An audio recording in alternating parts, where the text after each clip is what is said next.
لیکن ایک یہاں پر مسئلہ یہ بھی ہے، اولیاء اللہ سب کے لیے محترم ہے، لیکن کچھ لوگوں کو یہ بھی شکایت ہے، کچھ لوگوں میں تنقید، ایک تعمیری تنقید تو ہر کسی کا حق ہے، لیکن آپ کے بارے میں یہ کہا جاتا ہے کہ بعض اوقات آپ تمسخر اڑاتے ہیں غوث پاک یا دیگر اولیاء کرام کے بارے میں، شاید وہ کہیں پر غلو ہوتا ہوگا، لیکن اس کو آپ کو لگتا نہیں ہے کہ ایک تعمیری تنقید کی جا سکتی ہے بجائے اس کے کہ تمسخر کیا جائے یا اسے ہنسنے کے انداز میں کہا جائے جس سے لوگوں کی دل آزاری ہو رہی ہے؟ پہلی بات تو یہ کہ جو کامن اولیاء اللہ ہے نا جی، اس کے اوپر تو کبھی ایسی بات نہیں ہو. آپ کبھی نہیں دیکھیں گے میں نے امام بخاری یا امام مسلم کے بارے میں کوئی ایسی بات کی ہو. یہ اور پھر جو سوال دانش صاحب نے محمد علی مرزا سے کیا ہے، سب سے پہلا سوال یہ کیا، بنیادی جو سوال ہے وہ یہ ہے کہ آپ کے بارے میں یہ تنقید ہوتی ہے، اعتراض ہوتا ہے کہ مرزا صاحب آپ اولیاء اللہ پر تنقید کرتے ہیں، ان کا تمسخر اڑاتے ہیں. آپ مرزا صاحب اس کا جواب کیا دیتے ہیں؟ اس کی نفی نہیں کی، بلکہ یہ کہا کہ اصل میں جو ایسی بات نہیں ہے، جو کامن اولیاء اللہ ہے نا، جس طرح امام بخاری ہیں، امام مسلم ہیں، تو میں نے کبھی بھی ان کے بارے میں اس طرح کی بات نہیں کی. یعنی جو کامن اولیاء اللہ ہے ان کے بارے میں نہیں کرتا، اور جو کامن نہیں ہے ان کے بارے میں اس طرح تمسخر اور مذاق کا لہجہ اختیار کرتا ہوں. پہلی بات یہ مرزا صاحب سے سوال ہے کہ امام بخاری اور مسلم یہ کامن ہیں کن کے ہاں؟ تمام کلمہ پڑھنے والوں کے ہاں کامن ہے. سنی شیعہ کے ہاں امام بخاری مسلم کامن اولیاء اللہ ہیں.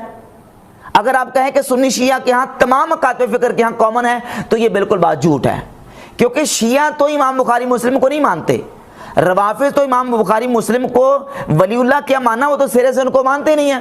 بلکہ میں کئی روافض کی ویڈیو کلپ دکھا سکتا ہوں کہ جو امام بخاری کی کتاب صحیح بخاری شریف کو نعوذ باللہ تعالی بخاری بدماش کہتے ہیں.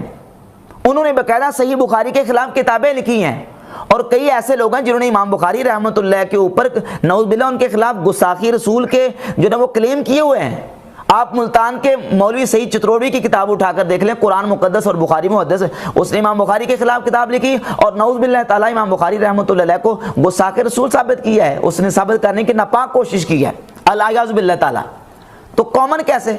اور پھر روافض کے ہاں تو امام بخاری مسلم تو بعد کی بات ہے نا، رافضیوں کے ہاں تو حضرت ابو بکر عمر کامن نہیں ہے. کل کو وہ بھی کہیں گے کہ مرزا صاحب آپ کے نزدیک جو نا وہ داتا علی جویری، خواجہ معین الدین چشتی جمیری، بابا فرید گنج شکر رحمۃ اللہ علیہ اور مجدد الافسانی یہ کامن اولیاء اللہ میں سے نہیں ہیں، اور ہمارے نزدیک ابو بکر عمر کامن میں سے نہیں ہے، کیونکہ ہم ابو بکر عمر کو نہیں مانتے. ہم تو مانتے ہیں حضرت علی کو، حضرت مقداد بن اسود کو، حضرت ابو ذر غفاری کو، سلمان فارسی کو، حضرت عمار بن یاسر کو، ہم ان کو مانتے ہیں. ہمارے ہاں یہ کامن ہے، اور یہ سنی شیعہ دونوں کے ہاں کامن ہے یقیناً. تو وہ کہیں گے ہم تو کامن کو مانتے ہیں. اب ہم نے کبھی بھی کامن اولیاء اللہ جو ہے نا ان کی گستاخی نہیں کی، ان کا تمسخر نہیں ڈایا. اگر ابو بکر عمر عثمان کی ہم گستاخی کرتے ہیں یا ان کی توہین کرتے ہیں تو وہ کامن نہیں ہے. وہ تو کل کو شیعہ بھی کہیں گے، رافضی کہیں گے، ان کا کیا جواب دو گے؟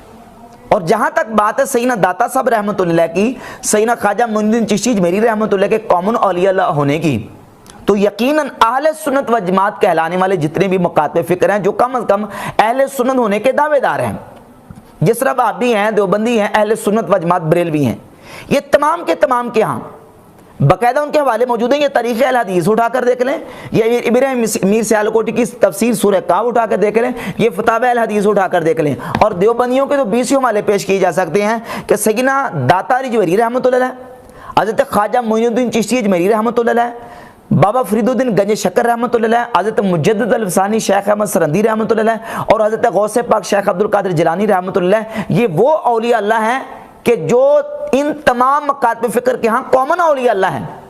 اور سیدنا بایزی بستامی رحمۃ اللہ علیہ یہ کامن اولیاء اللہ میں سے ہیں، بلکہ بایزی بستامی رحمۃ اللہ علیہ وہ کامن ہے کہ جو سنی اور شیعہ دونوں کے ہاں کامن ہیں.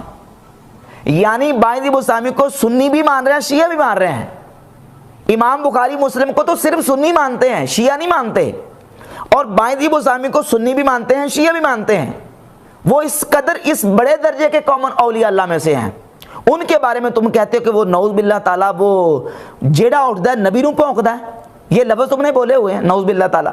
ان کے بارے میں اس طرح کی تم گندی زبان استعمال کرتے ہو اور اس طرح کے گھٹیا الفاظ استعمال کرتے ہو. اور پھر سیدنا امام محمد بن سیرین رحمۃ اللہ کے بارے میں جو کامن اولیاء اللہ میں سے تم نے ان پر لعنتیں کی ہوئی ہیں.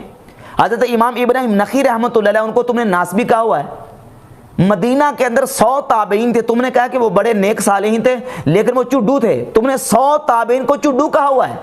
جو کامن اولیاء اللہ جو تم خود مان رہے ہو کوئی نیک آدمی ہے، اور کہتا ہے میں جو کامن اولیاء اللہ ان کو میں کچھ نہیں کہتا.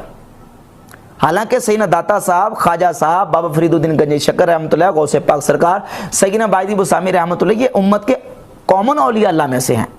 تو یہ اس نے جو نا وہ بونگی ماری ہے اور اس طرح کا عجیب و غریب قسم کا جواب اس اینکر پرسن صاحب کو دیا ہے. سر کہا ہے کہ میرے سوا کوئی ایک عالم دین پروڈیوس کریں آن دا فیس آف ارتھ جو اختلافی موضوعات پہ بات کرتا ہو اور دوسروں کا نام احترام سے لیتا ہو. میں نے جب بھی بات کی میں نے کہا مولانا اشرف علی تھانوی صاحب، مولانا احمد رضا بریلوی صاحب، یہ تو اپنے بزرگوں کے نام کے ساتھ دوسروں کے ساتھ تو صاحب لگانے کے لیے بھی تیار نہیں ہوتے ہیں. اپنوں کو رحمت اللہ علیہ کہتے ہیں، دوسروں کو مرحوم کہتے ہیں. میرے سوا کوئی عالم دین دکھائیں جو دوسروں کا نام احترام سے لیتا ہو. یہ ایک دوسرے کو علماء کا نام لیتے ہیں، جب اپنوں کا لیتے ہیں تو کہتے ہیں رحمہ اللہ یا رحمت اللہ علیہ، اور دوسروں کو مرحوم کہہ دیتے ہیں. تو مرزا صاحب یہ کاروائی تو آپ بھی کرتے ہیں، یہ کام تو تم خود کرتے ہو. تم نے کبھی کسی اپنے لیکچر میں کہا ہے کہ مولانا امام احمد رضا بریلوی رحمت اللہ علیہ، حضرت صدر الشریعہ مولانا مفتی امجد علی آدمی رحمت اللہ علیہ، مفتی احمد یار خان نعیمی رحمت اللہ علیہ، تم بھی نہیں کہتے؟ بھائی تم بھی نہیں کہتے یہ چیز. ہاں بابی علماء کا نام ہے، البانی کا نام ہے، تم کہتے ہو رحمہ اللہ. اسی طرح زبیر الزئی کا نام ہے، تم کہتے ہو رحمہ اللہ. ابن عبداللہ نیدی کا نام ہے، تم کہتے ہو رحمہ اللہ. مجدد اور دیگر القابات استعمال کرتے ہو، لیکن علماء اہل سنت کے لیے تم نے کبھی بھی اس طرح کا رحمت اللہ یا رحمہ اللہ کے جو ہے وہ تعظیمی الفاظ اور دعائی الفاظ استعمال نہیں کیے.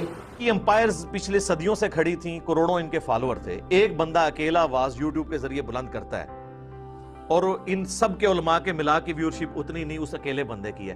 یہ جو صورتحال ہے اس میں آپ کو ایک ٹائٹل دیا گیا ہے کہ مرزا جونیئر جہلمی آپ کو کہا جاتا ہے، اکثر جگہوں پر ہم نے دیکھا.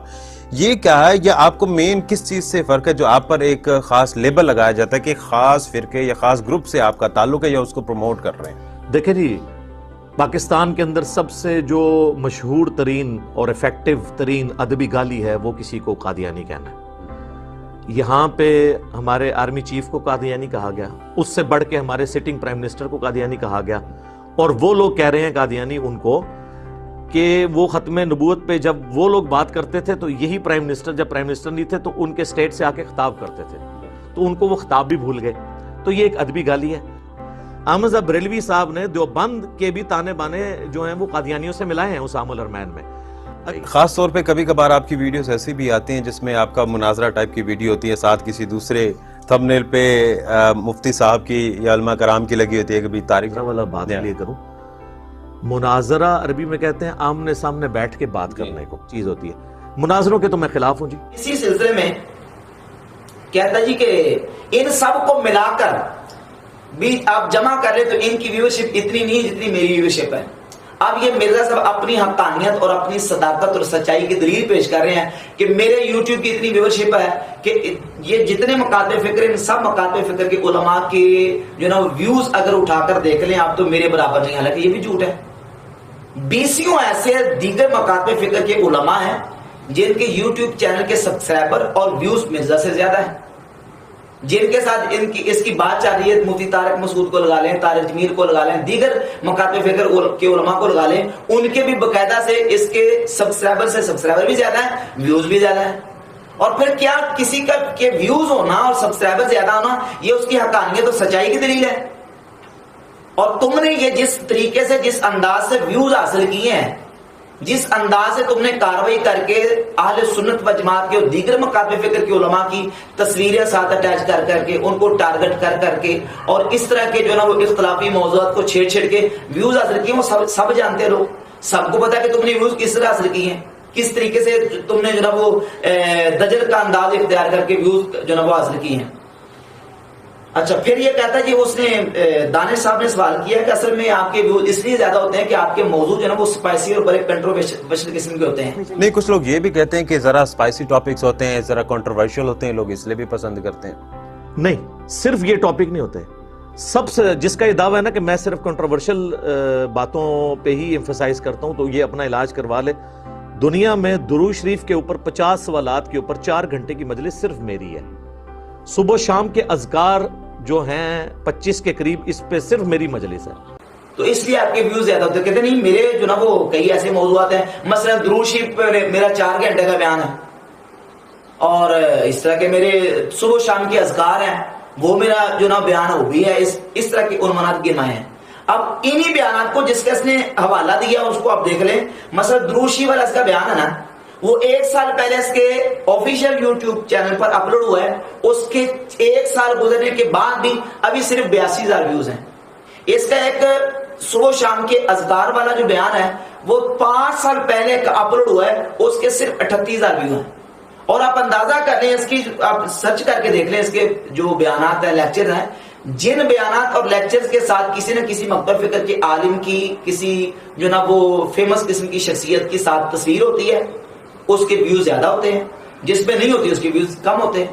تو اس طریقے سے جو نا وہ ویوز کی کمائی کرتا ہے. پھر اس کو دانش صاحب نے سوال کیا کہ آپ کو جونیئر جیلمی اور جونیئر جو نا وہ مرزا جونیئر جیلمی کہا جاتا ہے, تو اس کی جو نا وہ اس کے پیچھے کیا ریزن اور وجہ ہے.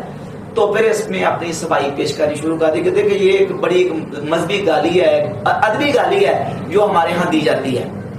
تو یہ تو ہمارے پرائم منسٹر کو کہا گیا, یہ ہمارے جو نا وہ جنرل صاحب کو کہا گیا, فلاں فلاں فلاں کر اس نے نام گنوا دیا.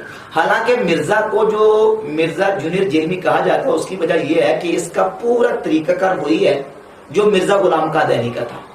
اس کا پورا جو انداز ہے وہ سارے کا سارا مرزا غلام احمد قادیانی کی طرح ہے.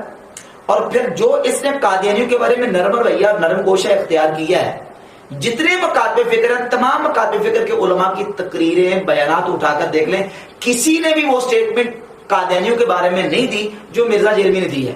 مثلا اس نے کہا ہے کہ اس کی ایک سٹیٹمنٹ یہ کہ یہ قادیانیوں کو فرقہ تصور کرتا ہے, جبکہ دیوبندی, وہابی, غیر مقلدین, اہل سنت و جماعت کسی ایک بھی فرقے کے یا کسی ایک بھی مکتب فکر کے علماء میں سے کسی ایک نے بھی قادیانیوں کو فرقہ ڈکلیئر نہیں کیا. قادیانیوں کے اسلام کے ساتھ تعلق کوئی نہیں ہے. پھر یہ کہتا ہے کہ یہ قادیانی جو ہے نا کہ یہود و نصارہ سے بدتر نہیں ہے, حالانکہ قادیانی مرتد ہیں, یہود و نصارہ سے بدتر ہے. اور پھر یہ قادیانیوں کے بارے میں یہ کہتا ہے کہ جب یہود و نصارہ کا ذبیحہ حلال ہے تو قادیانیوں کا حلال کیوں نہیں ہے؟ جب یہود و نصارہ کے ساتھ نکاح کرنا ان کی عورتوں کے ساتھ جائز ہے تو پھر قادیانیوں کے ساتھ کیوں جائز نہیں ہے؟ اور پھر جو سٹیٹمنٹ اس نے دی ہے, اس نے کہا کہ کل قیامت والے دن جس طرح مسلمانوں کی اعضائے وضو چمکتے ہوں گے قادیانیوں کے بھی اعضائے وضو چمکتے ہوں گے. یہ کسی بھی مکتب فکر کے عالم نے یہ سٹیٹمنٹ دی ہے. اس لیے اس کو کہتے ہیں کہ یہ مرزا جو نا وہ جونیئر جیلمی صاحب ہیں. اور پھر یہ کہتا ہے جی کہ احمد رضا بریلوی صاحب نے دیوبند کے تانے بانے قادیانیوں سے ملائے ہیں, دیوبند کے تانے بانے قادیانیوں سے ملائے ہیں.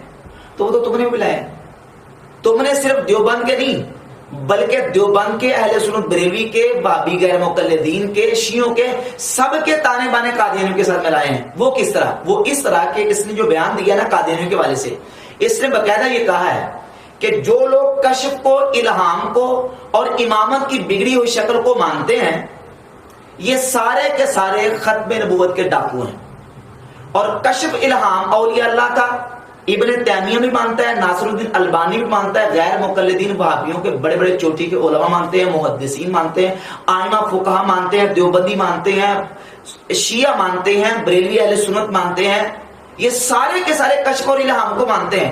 تو ساری امت ہی جو ہے وہ نعوذ باللہ تعالی ختم نبوت کے ڈاکو ہے. تم کہتے ہو احمد بریلوی صاحب نے دیوبندیوں کے تانے بانے قادیانیوں کے ساتھ ملائے ہیں, تو تم نے تو پوری امت کے تانے بانے قادیانیوں کے ساتھ ملا دیے ہیں. تو اس انداز سے اس نے جو نا وہ اپنے انٹرویو میں دھوکہ دینے کی کوشش کی ہے. اور آخری ایک بات میں کروں گا, دانش صاحب نے اس کو سوال یہ کیا کہ خاص طور پر آپ کی ویڈیوز ایسی ہوتی ہیں کہ جو مناظرہ ٹائپ کی ویڈیوز ہوتی ہیں, اور حقیقت بھی یہ ہے کہ یہ جو نا وہ ویوز بھی اس طرح حاصل کرتا ہے. مختلف قسم کے مکاتب فکر کے علماء کے ساتھ ویڈیوز اٹیچ کر کے کبھی مناظرے کا نام لے دیا, کبھی اس طرح جو نا وہ بڑا وائرل قسم کے جو ایشوز ان پر یہ ویڈیوز بنائے گا تو ویوز حاصل کرتا ہے. اب اس کے جواب میں مرزا کہتا ہے اس نے مناظرہ جو ہے نا, مناظرہ عربی میں کہتے ہیں آمنے سامنے بیٹھ کے بات کرنے کو, آمنے سامنے بیٹھ کے بات کرنے کو. اور میں تو ویسے بھی مناظروں کے خلاف ہوں. اچھا اگر تم مناظروں کے خلاف ہو, پہلی بات یہ کہ مناظرے کے خلاف تم کیوں ہو؟ مناظرہ تو انبیاء کی سنت ہے, صحابہ کی سنت ہے. سیدنا ابراہیم علیہ السلام نے نمرود کے ساتھ مناظرہ کیا ہے. سیدنا عبداللہ ابن عباس رضی اللہ تعالیٰ عنہ نے خارجیوں کے ساتھ مناظرہ کیا ہے. اور بڑے بڑے اجلا علماء محدثین اور ہمارے ائمہ نے بدمذہبوں گمراہ لوگوں کے ساتھ مناظرہ کیا ہے، تو پھر تم مناظروں کی مخالفت کیوں کرتے ہو؟ اور پھر مناظرے کی جو تعریف کرے یہ کہاں لکھی ہے مناظرے کی تعریف کہ آمنے سامنے بیٹھ کے بات کرنے کو مناظرہ کہتے ہیں؟ یہ تو اب تم دانش صاحب کے ساتھ آمنے سامنے بیٹھ کے بات کر رہے ہو، تو یہ مناظرہ ہے؟ اگر یہ مناظرہ ہے تمہاری تعریف کے مطابق تو مناظرہ بن رہا ہے، تو پھر تم اس کی مخالفت کیوں کرتے ہو؟ عجیب قسم کی بونگیاں مرزا نے اس انٹرویو ماری ہیں۔